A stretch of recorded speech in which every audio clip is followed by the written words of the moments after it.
महीने में इतनी महत्वता क्यों? बैसाख के महीने में नवमी तिथि को माता जानकी का प्रागट्य हुआ है पृथ्वी से।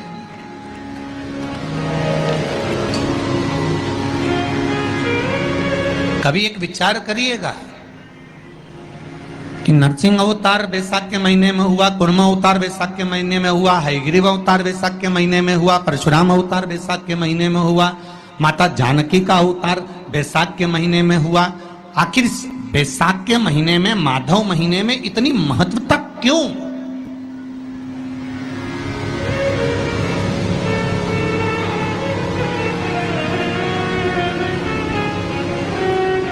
बैसाख के महीने में पड़ने वाली एकादशी, चतुर्थी, प्रदोष, अमावस्या, पूर्णिमा, शिवरात्रि, ये सभी इतनी महत्वपूर्ण क्यों हो जाती है?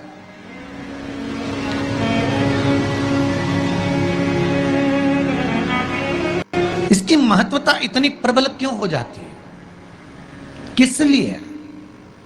क्योंकि बैसाख का जो महीना पड़ता है, सूर्य की संपूर्ण तपन, सूर्य देव अपने पूर्ण तेज के साथ में, पूर्ण तेज के साथ में मृत्यु लोक के निवासियों पर, चाहे जलचर हो, थलचर हो, वायुचर हो, चाहे जो जीव हैं, उस पर जब किरण फेंकते हैं तो संसार का जो मनुष्य है उस पर जब ताप पड़ता है तो ताप पड़ने के कारण उसके मुख से भगवान का नाम निकल ही जाता है, स्मरण नाम निकल ही जाता है। जब उसके मुख से भगवान का नाम निकलता है तो वो भगवान की शरणागति खुद ग्रहण कर लेता है, स्वयं शरणागति ग्रहण कर लेना। बैसाख की पोथी पढ़ते हो आप लोग? आप में से अगर कोई पढ़ता हो बैसाख महीने की पोथी, तो उसमें एक वर्णन आता है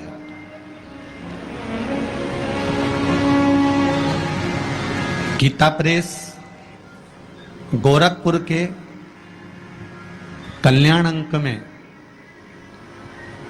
भी आप ये पावन बैसाख चरित्र श्रवण कर सकते हैं। उसमें बैसाख महीने की पोथी में 10वें दिवस की कथा में 10वें अध्याय में एक व्याध और शंख मुनि का चरित्र आता है। शंख मुनि एक बार निकलकर भगवान शंकर के मंदिर में जल समर्पित करने के लिए जा रहे थे और शिव मंदिर की ओर जाते जाते जाते जाते जाते जाते बीच मार्ग में चलते चलते चलते चलते और वो शंख मुनि जब शिव के मंदिर में पहुंचे, शंकर भगवान के मंदिर में जाकर उन्हें दर्शन किया,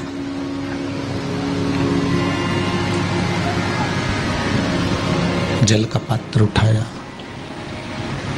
और वो जल का पात्र उठाकर जब भगवान शिव को समर्पित कर रहे थे तो उसी समय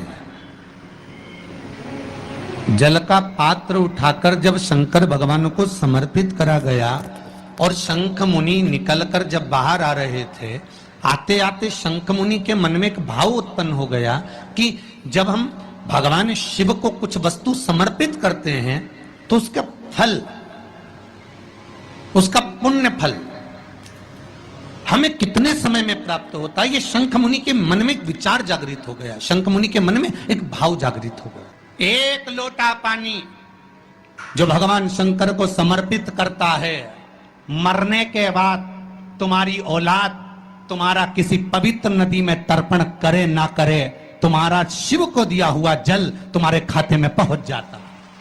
आपने जो शंकर भगवान को एक लोटा जल दिया है, शिव जी को एक लोटा पानी चढ़ाया, शंकर भगवान को एक लोटा जल समर्पित करा है, शंकर भगवान को एक लोटा जल अगर आपने दिया है तो वो आपके खाते में पहुंचेगा जरूर, ये निश्चित है, पक्का है। और शिव भक्ति के अनुसार, शंकर भगवान के अनुमोदन के अनुसार, पहले भी कथा में कहा, आज फिर कह रहे हैं, आप जब शंकर भगवान को एक लोटा जल समर्पित करते हो तो वो 33 कौटि देवताओं के हिस्से में चले जाता है, एक भाग पितरों के हिस्से में चले जाता है, एक भाग आहूतों के हिस्से में चले जाता है, एक भाग वाचुकों के हिस्से में चले जाता है। आपने जो भगवान को दिया वो धीरे धीरे धीरे धीरे धीरे धीरे धीरे बढ़ता चले जाता है, भगवान के धामों में पहुंचता चले जाता है। जिन जिन को आपने नहीं भी दिया, शंकर भगवान पे चढ़ा हुआ जल उन तक भी पहुंच जाता है। ये केवल आपकी निर्मल और आनंदित भक्ति के बल पर पहुंचता है, भक्ति के बल। भगवान ब्रह्मा और भगवान विष्णु ने जो मंथन किया, उस मंथन में जो शिवलिंग निकला और ब्रह्मा जी के मुख से निकल गया कि ये शिवलिंग जो निकला है इसके चरण कहाँ हैं, इसका शीश कहाँ है, जरा पता करा जाए। और ब्रह्मा स्वयं भगवान शंकर का सिर देखने के लिए जा रहे हैं और भगवान विष्णु मृत्यु लोक में नीचे तलातल में, रसातल में, पताल में भगवान शंकर का चरण ढूंढने के लिए जा रहे हैं, भगवान शिव का चरण। गए दोनों, वो ऊपर गए, ये नीचे गए देखने के लिए। कई लोग शिव में इतनी महत्वता क्यों?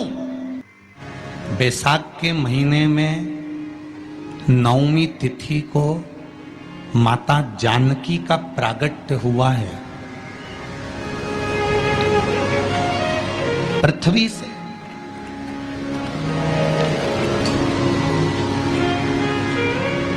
कभी एक विचार करिएगा